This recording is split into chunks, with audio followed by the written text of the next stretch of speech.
pretty good about not telling me whether you disliked it or not. But to me, it's still the impression, for those of you who maybe just come in here, the book's almost Christian by Kevin Creasy Dean. It's really about youth ministry, but we've been adapting it to everything that we are doing. And for closing out the message, on a section of the book that, as you see in the title, it's the Disorienting Dilemma.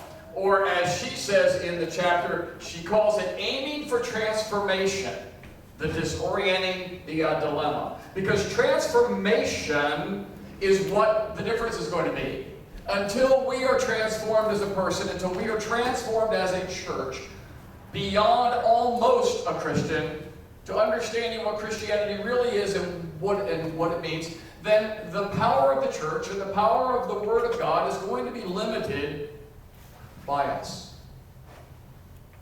And I don't know about you, but this whole idea of a disorienting dilemma seems like anything other than God.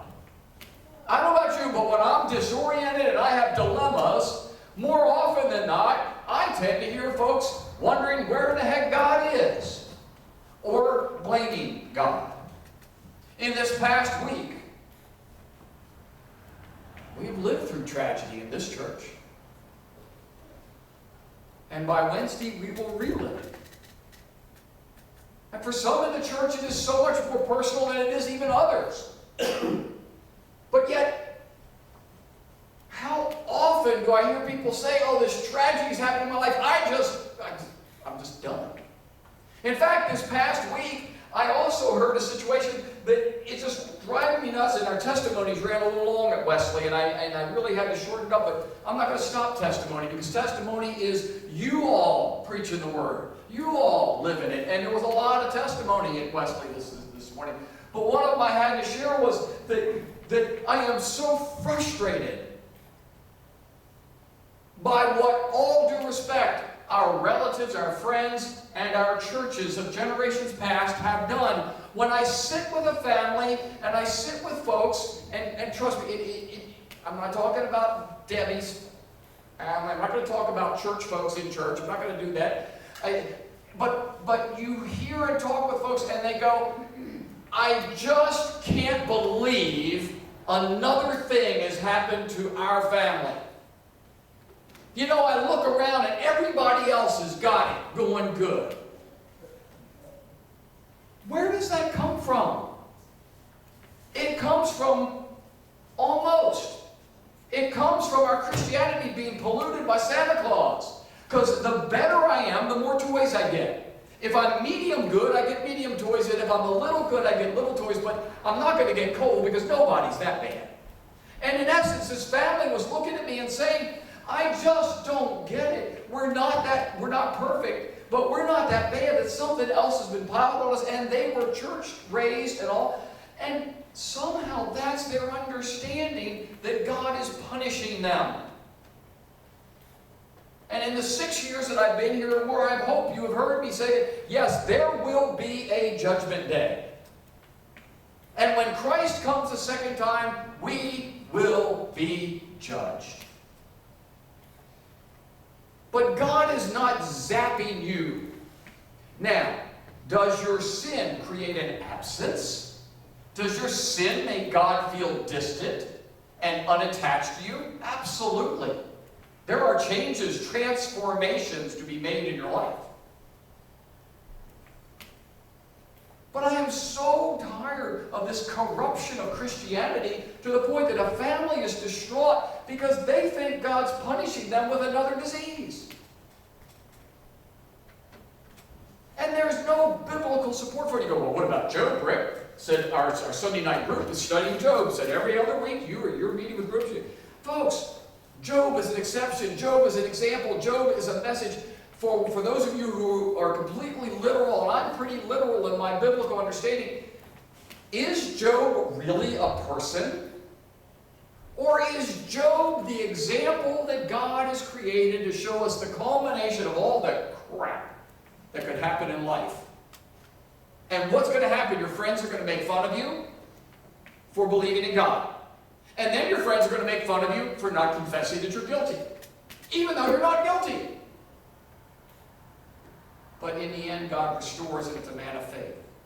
There's a lot to be discussed there. But it isn't that God is zapping people.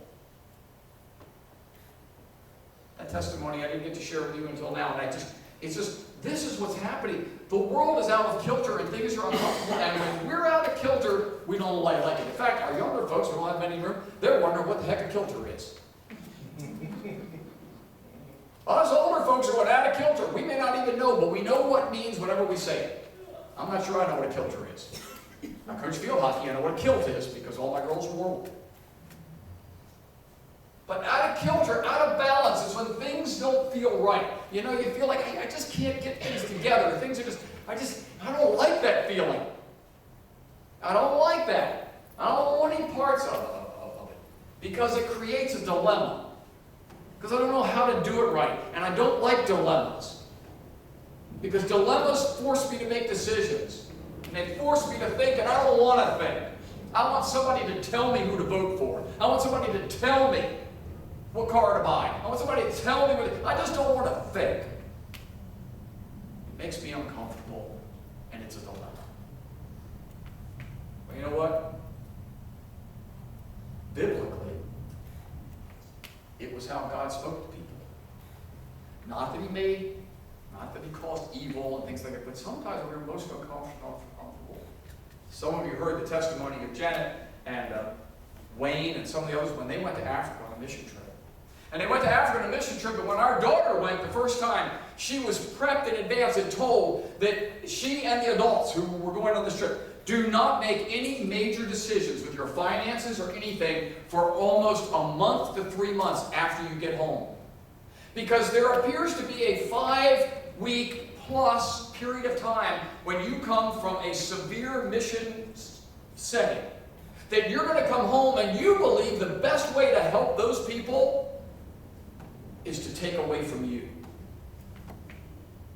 See, if you make yourself poor, then those people in Haiti will be better. That'd be like going home and flooding your house and thinking the people in Lumberton are feeling good about it. That's what we do. That's almost what we've done in our society. Let's make other people feel bad, and then that's helping the folks who really got it bad. No, that's us not doing anything. There was a time that monks used to, put the mark of the stigmata. They would drive nails into their hand to show how much they suffered with Jesus. Folks, there ain't a human on the face of the earth that's ever suffered like Jesus. And show me biblically where it says we're supposed to. Being out of kilter doesn't mean that. That going to Africa and coming back and that feeling and those missions. I have some of you who said once a month we send a team out to Our Daily Bread and they go out there and they're serving. And I have other folks who've gone and they come back and go, I don't like going out there. It really upsets me when I see those moms and the dads and the grandparents with all those kids and know that they're either homeless or that they're living in a house but can't afford food so they can have money to pay heat. And I don't want to go back there. Now, in your defense, we all have different spiritual gifts. Okay? Not everybody's supposed to go on a mission trip to Nicaragua or to Africa or even to Baltimore City. Some of us have gifts of administration and carpentry, and all those things are all different. But some of us avoid the things that make us uncomfortable. We don't want to go near there. Lord, it really kind of bothers me, because I feel like if I go there that I might have to start giving more money and making God first. Or I might have to give more time. Or I might have to stop whining about my life and doing something instead of whining. Now, I'm sorry if that's uncomfortable, but that's out of kilter. You're feeling, I don't want to do that. I said, how many people ever played Jenga? In the game of little blocks? Has anybody here played the newest versions of Jenga, the life size? You've seen it. A lot of restaurants or bars or have like a lot of young folks, a lot of our millennials and our extras. They go to these places and they're little they're Jenga towers made with 2x4s and 1x1s, and they're huge.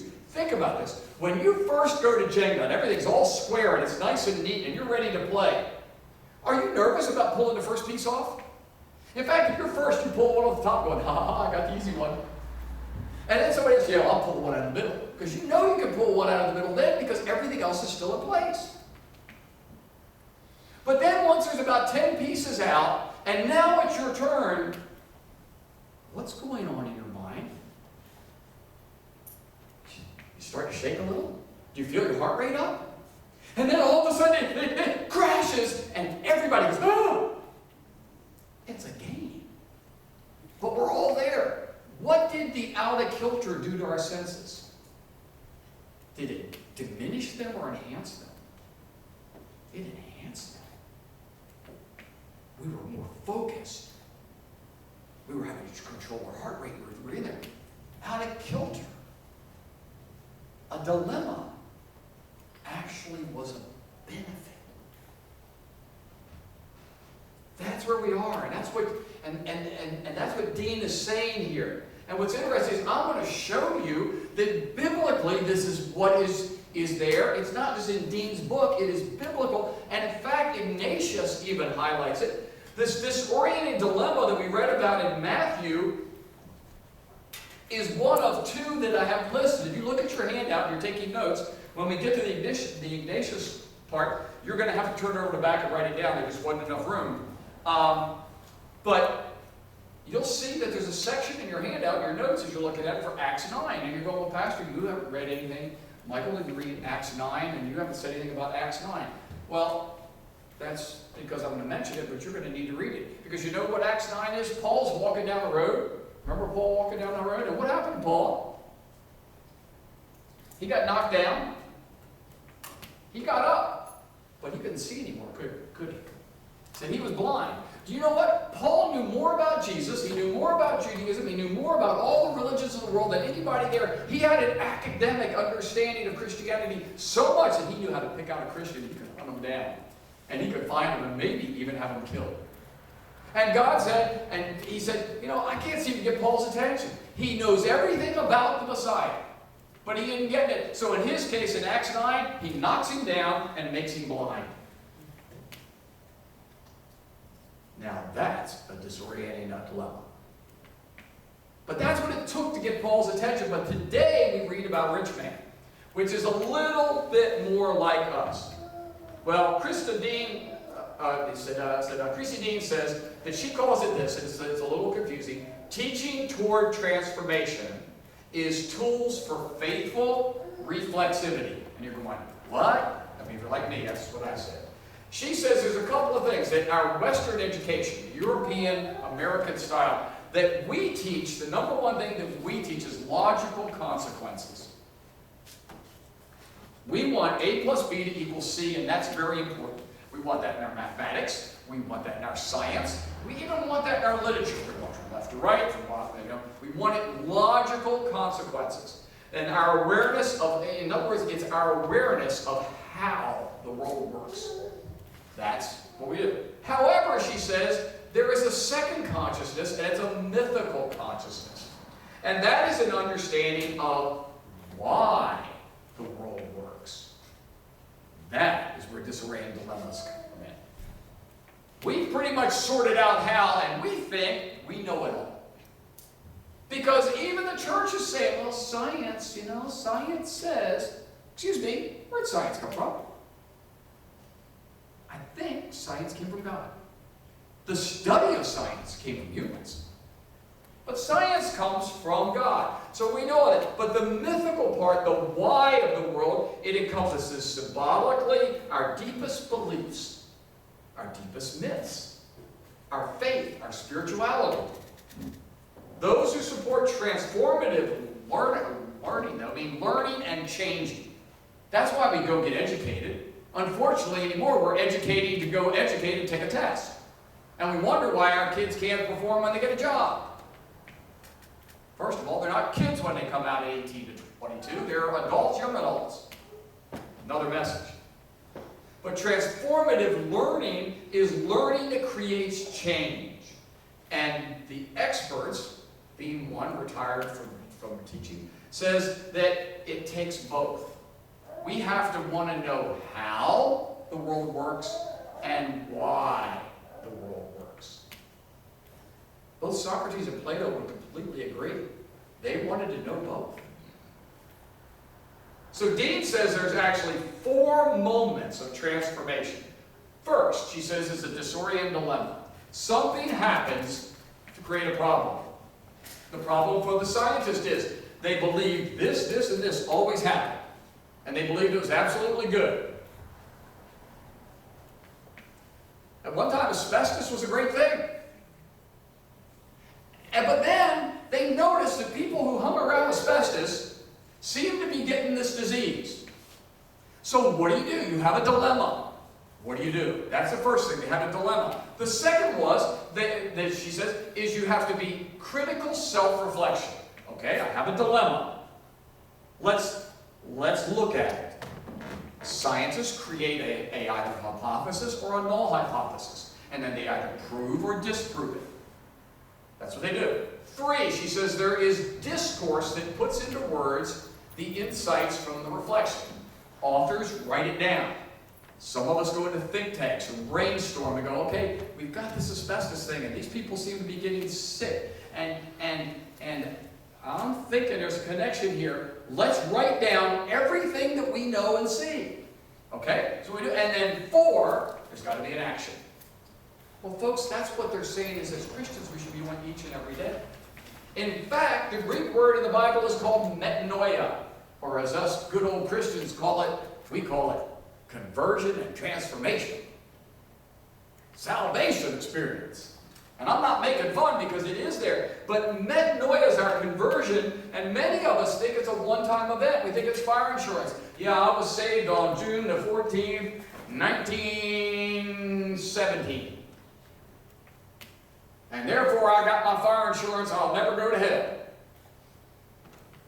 And that's the end of it. But yet then we live out our lives going, you know what, I feel absent from God. I feel like life isn't there. I feel like, because disorienting dilemmas continue all life long.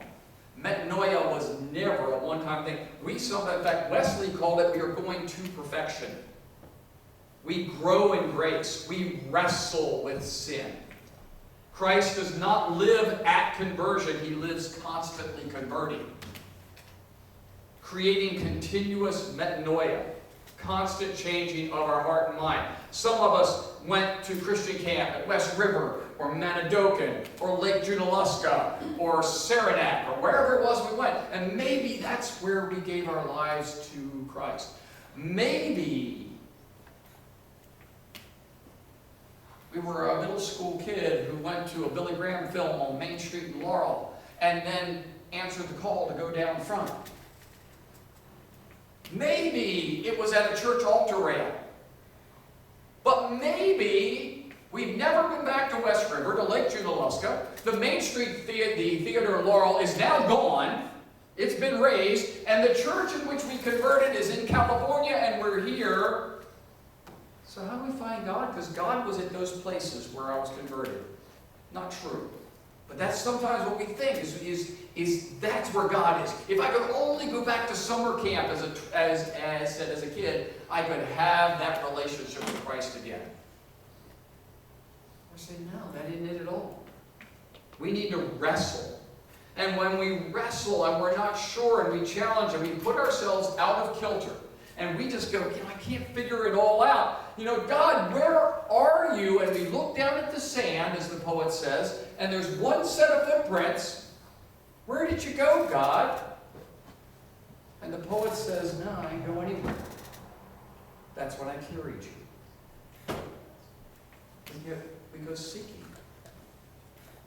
We don't like out of kilter. Something screws up in life and it creates a dilemma, and we run.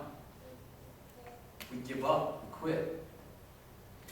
We accept that constant adjustments are necessary in sports and education. That's why you have halftime in football games and basketball ball games, so we can go in and figure out what went wrong and fix it.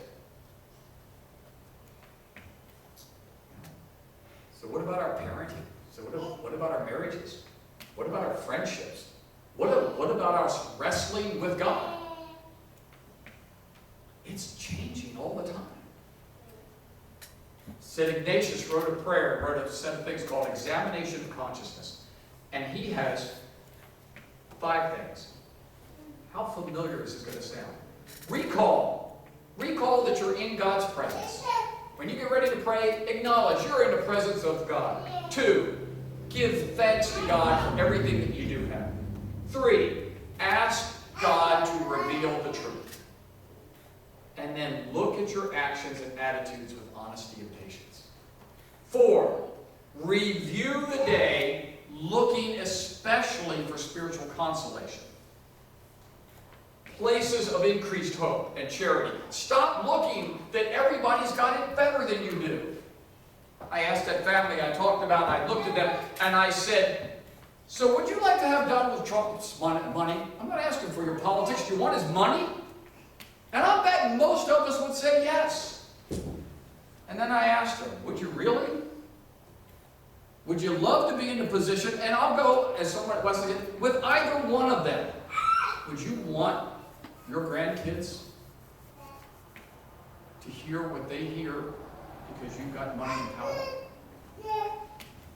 I don't know about you, but 20 years ago in my life, I'll guarantee you I'm sure glad that there weren't cell phone videos and Facebook. And I'm not picking sides, obviously, because both sides have these issues. But we want to shove it in their face. And we don't want to address the fact that we're trillions of dollars in debt. We just want to make fun of other people. Count. Ignatius says, count the increased hope and the charity of others. Have sorrow for your sin and identify areas of spiritual desolation and darkness of the soul. And then 5, he says, react and respond.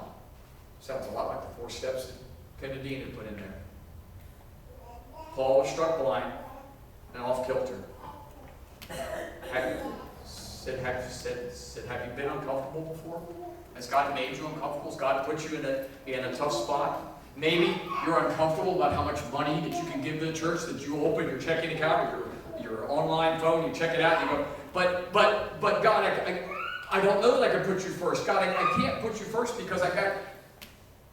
And what is all that other stuff that you have to give money to?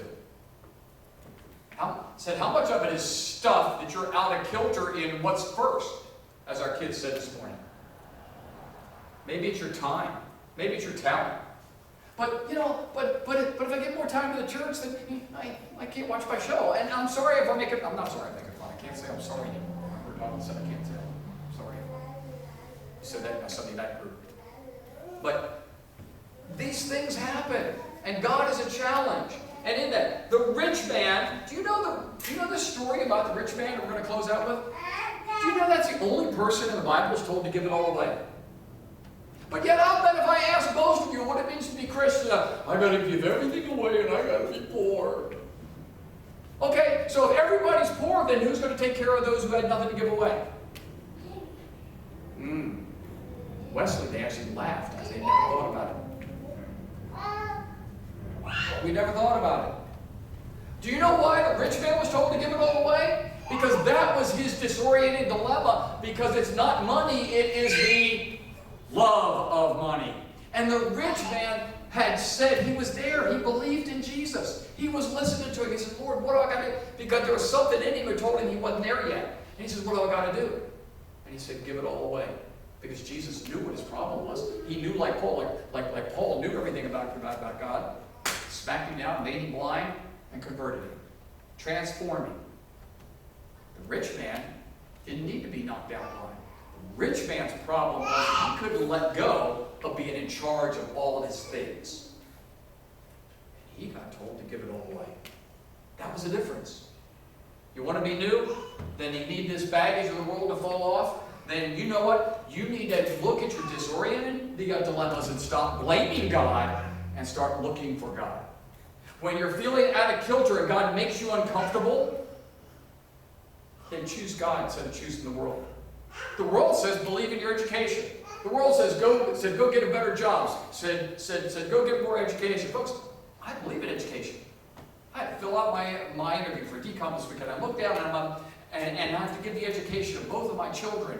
And all of a sudden, I looked at it and I go, my gosh, I've got 2 kids with this much education. I said, oh my gosh, that's amazing. But what's more important to me is they both love Jesus. And it's got to be.